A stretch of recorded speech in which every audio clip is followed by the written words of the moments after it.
Hi ಸ್ನೇಹಿತರೆ, ಎಲ್ಲರಿಗೂ ನಮಸ್ಕಾರ.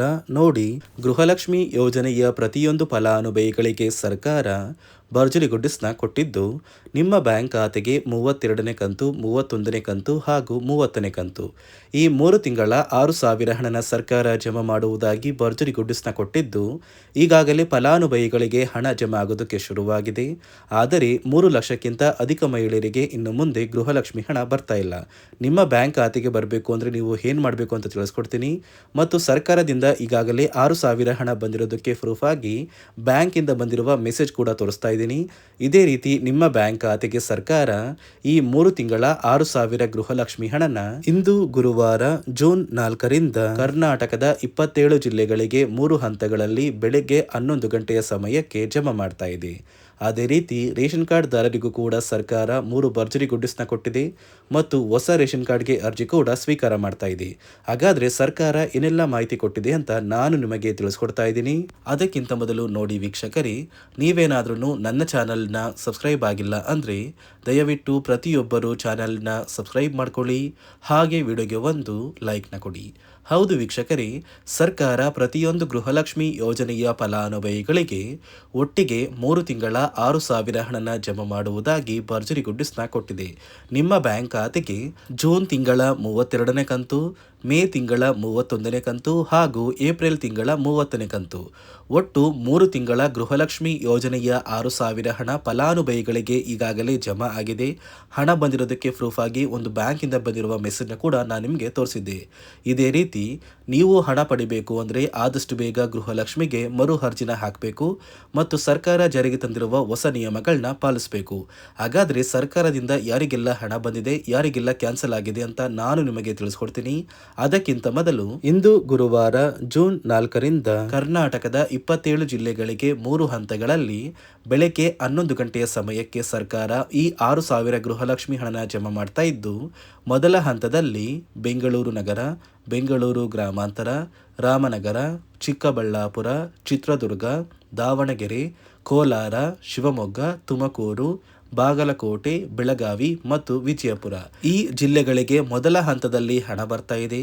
ಎರಡನೆಯ ಹಂತದಲ್ಲಿ ಬಳ್ಳಾರಿ, ಬೀದರ್, ಕಲಬುರಗಿ, ಕೊಪ್ಪಳ, ರಾಯಚೂರು, ಯಾದಗಿರಿ, ವಿಜಯನಗರ, ಧಾರವಾಡ, ಗದಗ, ಹಾವೇರಿ ಮತ್ತು ಉತ್ತರ ಕನ್ನಡ. ಅದೇ ರೀತಿ ಮೂರನೆಯ ಹಂತದಲ್ಲಿ ಚಾಮರಾಜನಗರ, ಚಿಕ್ಕಮಗಳೂರು, ದಕ್ಷಿಣ ಕನ್ನಡ, ಹಾಸನ, ಕೊಡಗು, ಮಂಡ್ಯ, ಮೈಸೂರು ಮತ್ತು ಉಡುಪಿ ಹೀಗೆ ಪ್ರತಿಯೊಂದು ಫಲಾನುಭವಿಗಳ ಬ್ಯಾಂಕ್ ಖಾತೆಗೆ ಒಟ್ಟಿಗೆ 3 ತಿಂಗಳ 6,000 ಹಣ ಗೃಹಲಕ್ಷ್ಮಿ ಹಣ ಬರ್ತಾ ಇದೆ. ನಿಮ್ಮ ಬ್ಯಾಂಕ್ ಖಾತೆಗೂ ಕೂಡ ಬರುತ್ತೆ.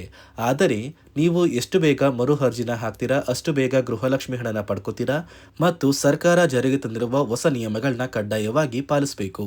ಹಾಗಾದರೆ ಸರ್ಕಾರದಿಂದ ಏನೆಲ್ಲ ಹೊಸ ಬದಲಾವಣೆಗಳು ಬಂದಿದೆ ಅಂತ ನಾನು ನಿಮಗೆ ತಿಳಿಸ್ಕೊಡ್ತಾ ಇದ್ದೀನಿ. ನಿಮ್ಮ ಬ್ಯಾಂಕ್ ಖಾತೆಗೆ ಗೃಹಲಕ್ಷ್ಮಿ ಯೋಜನೆಯ 3 ತಿಂಗಳ 6,000 ಹಣ ಜಮಾ ಆಗಬೇಕು ಅಂದರೆ ನೀವು ಆದಷ್ಟು ಬೇಗ ಗೃಹಲಕ್ಷ್ಮಿಗೆ ಮರು ಅರ್ಜಿನ ಹಾಕೋದು ಕಡ್ಡಾಯ. ಯಾವ ಕಾರಣಕ್ಕೆ ನೀವು ಮರು ಅರ್ಜಿ ಹಾಕಬೇಕು ಅಂತ ಕೂಡ ತಿಳಿಸ್ಕೊಡ್ತಾ ಇದ್ದೀನಿ. ನೋಡಿ ವೀಕ್ಷಕರೇ, ಸುಮಾರು 2ರಿಂದ 3 ಲಕ್ಷಕ್ಕಿಂತ ಅಧಿಕ ಮಹಿಳೆಯರಿಗೆ ಗೃಹಲಕ್ಷ್ಮಿ ಹಣನ ಸರ್ಕಾರ ಕ್ಯಾನ್ಸಲ್ ಮಾಡಿದೆ. ಯಾಕಂದರೆ ಈ 3 ಲಕ್ಷಕ್ಕಿಂತ ಅಧಿಕ ಫಲಾನುಭವಿಗಳ ಬ್ಯಾಂಕ್ ಖಾತೆಗೆ ಪ್ರತಿ ತಿಂಗಳು ಗೃಹಲಕ್ಷ್ಮಿ ಹಣ ಜಮಾ ಆಗ್ತಾ ಇತ್ತು. ಸುಮಾರು ಸಾಕಷ್ಟು ಫಲಾನುಭವಿಗಳು ಮರಣ ಹೊಂದಿದ್ದಾರೆ. ಆ ಮರಣ ಹೊಂದಿರುವ ಫಲಾನುಭವಿಗಳ ಒಂದು ಸಂಖ್ಯೆ 2 ಲಕ್ಷಕ್ಕಿಂತ ಜಾಸ್ತಿ ಇದೆ. ಇದೇ ಕಾರಣಕ್ಕೆ ಪ್ರತಿ ಫಲಾನುಭವಿಗಳು ಗೃಹಲಕ್ಷ್ಮಿಗೆ ಮರು ಅರ್ಜಿನ ಹಾಕಿ ನಿಮ್ಮ ಬ್ಯಾಂಕ್ ಖಾತೆಗೆ ನೀವು ಹಣ ಪಡಿಬೇಕು. ಇಲ್ಲಿ ಮರು ಅರ್ಜಿ ಹಾಕುವ ಮೂಲಕ ಸರ್ಕಾರಕ್ಕೆ ನೀವು ಇನ್ನೂ ಕೂಡ ಗೃಹಲಕ್ಷ್ಮಿ ಹಣನ ಪಡಿತಾ ಇದ್ದೀರಿ ಅಂತ ತಿಳಿದು ಬರುತ್ತೆ. ಮತ್ತು ಯಾರೆಲ್ಲ ಫಲಾನುಭವಿಗಳು ಮರು ಅರ್ಜಿನ ಹಾಕೋಲ್ಲ ಅಂತಹ ಫಲಾನುಭವಿಗಳ ಒಂದು ಹೆಸರನ್ನ ಗೃಹಲಕ್ಷ್ಮಿ ಯೋಜನೆಯ ಅರ್ಹರ ಪಟ್ಟಿಯಿಂದ ಸರ್ಕಾರ ಕ್ಯಾನ್ಸಲ್ ಮಾಡುತ್ತೆ. ಸರ್ಕಾರಕ್ಕೆ 2 ಲಕ್ಷಕ್ಕಿಂತ ಅಧಿಕ ಮಹಿಳೆಯರು ಮರಣ ಹೊಂದಿರೋದು ತಿಳಿದು ಬಂದಿದೆ.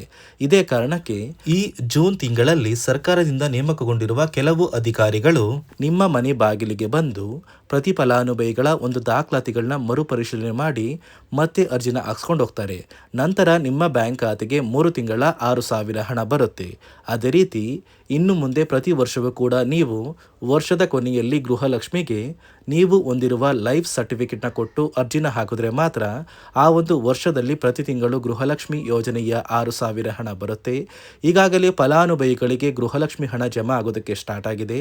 ಆದಷ್ಟು ಬೇಗ ಈ ಜೂನ್ ತಿಂಗಳಲ್ಲಿ ಪ್ರತಿಯೊಬ್ಬರು ಅವರು ಗೃಹಲಕ್ಷ್ಮಿಗೆ ಮರು ಅರ್ಜಿನ ಹಾಕಿ ಈ ಒಂದು ಹಣನ ಪಡ್ಕೊಳ್ಳಿ. ಮತ್ತು ಸರ್ಕಾರ ಈ ಗೃಹಲಕ್ಷ್ಮಿ ಹಣಕ್ಕೆ ಕೆಲವು ನಿಯಮಗಳನ್ನ ಕೂಡ ಜಾರಿಗೆ ತಂದಿದೆ. ಅದೇ ರೀತಿ ರೇಷನ್ ಕಾರ್ಡ್ ಹೊಂದಿರುವ ಪ್ರತಿಯೊಂದು ಕಾರ್ಡ್ದಾರರಿಗೂ ಕೂಡ ಸರ್ಕಾರ 3 ಮುಖ್ಯವಾದ ಭರ್ಜರಿ ಗುಡ್ ನ್ಯೂಸ್ನ ಕೊಟ್ಟಿದ್ದು, ಮೊದಲ ಒಂದು ಗುಡ್ ನ್ಯೂಸ್ ಬಂದು ಸರ್ಕಾರ ಹೊಸ ರೇಷನ್ ಕಾರ್ಡ್ಗೆ ಅರ್ಜಿನ ಸ್ವೀಕಾರ ಮಾಡ್ತಾ ಇದೆ. ನೀವು ಕೂಡ ಹೊಸ ರೇಷನ್ ಕಾರ್ಡ್ನ ಪಡಿಬೇಕು ಅಂದರೆ ಆದಷ್ಟು ಬೇಗ ಅರ್ಜಿನ ಹಾಕಿ.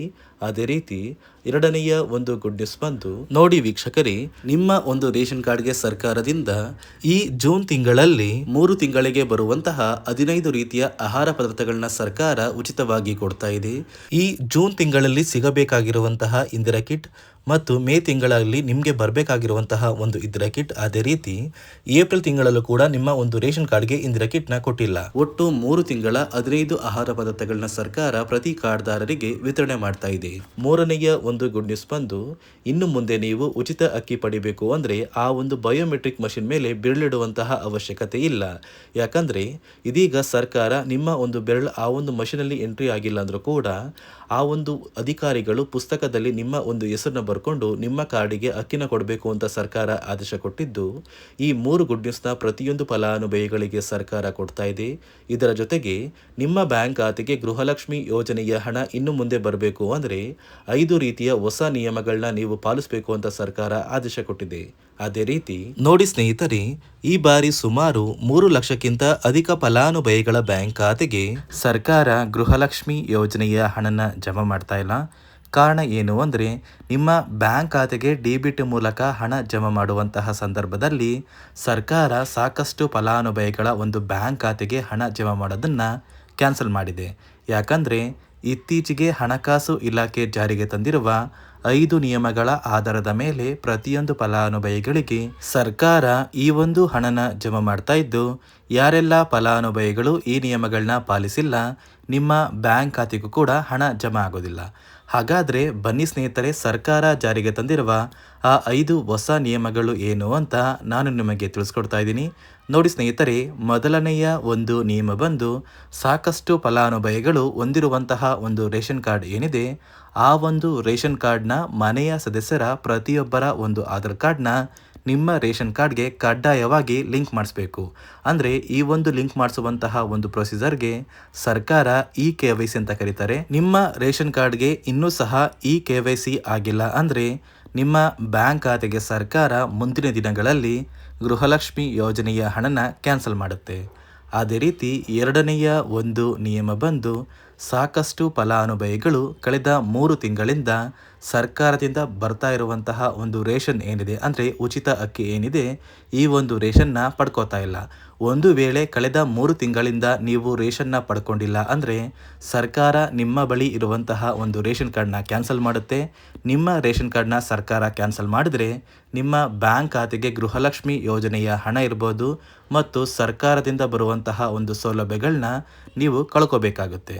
ಅದೇ ರೀತಿ ಮೂರನೆಯ ಒಂದು ನಿಯಮ ಬಂದು, ನೋಡಿ ಸ್ನೇಹಿತರೆ, ನಿಮ್ಮ ಬಳಿ ಇರುವಂತಹ ಒಂದು ಆಧಾರ್ ಕಾರ್ಡ್ ಏನಿದೆ, ಆ ಒಂದು ಆಧಾರ್ ಕಾರ್ಡ್ನ ಕಳೆದ 15 ವರ್ಷಗಳಲ್ಲಿ ನೀವು ಯಾವುದೇ ರೀತಿಯ ಒಂದು ತಿದ್ದುಪಡಿನ ಮಾಡಿಸಿಲ್ಲ ಅಂದರೆ ನಿಮ್ಮ ಬ್ಯಾಂಕ್ ಖಾತೆಗೆ ಸರ್ಕಾರ ಗೃಹಲಕ್ಷ್ಮಿ ಯೋಜನೆಯ ಹಣನ ಕ್ಯಾನ್ಸಲ್ ಮಾಡುತ್ತೆ. ಯಾಕಂದರೆ ಸರ್ಕಾರದಿಂದ ಬಂದಿರುವಂತಹ ಒಂದು ಆದೇಶದ ಪ್ರಕಾರ ಪ್ರತಿಯೊಂದು ಫಲಾನುಭವಿಗಳು ಕಳೆದ 15 ವರ್ಷಗಳಲ್ಲಿ ಯಾವುದೇ ರೀತಿಯ ಒಂದು ತಿದ್ದುಪಡಿನ ನಿಮ್ಮ ಆಧಾರ್ ಕಾರ್ಡ್ಗೆ ನೀವು ಮಾಡಿಸಿಲ್ಲ ಅಂದರೆ ಕಡ್ಡಾಯವಾಗಿ ಆದಷ್ಟು ಬೇಗ ನಿಮ್ಮ ಆಧಾರ್ ಕಾರ್ಡ್ಗೆ ತಿದ್ದುಪಡಿನ ಮಾಡಿಸಿ. ಅದೇ ರೀತಿ 4ನೆಯ ಒಂದು ನಿಯಮ ಬಂದು, ನಿಮ್ಮ ಕುಟುಂಬದ ಒಂದು ವಾರ್ಷಿಕ ಆದಾಯ 7 ಲಕ್ಷಕ್ಕಿಂತ ಕಡಿಮೆ ಇರಬೇಕು.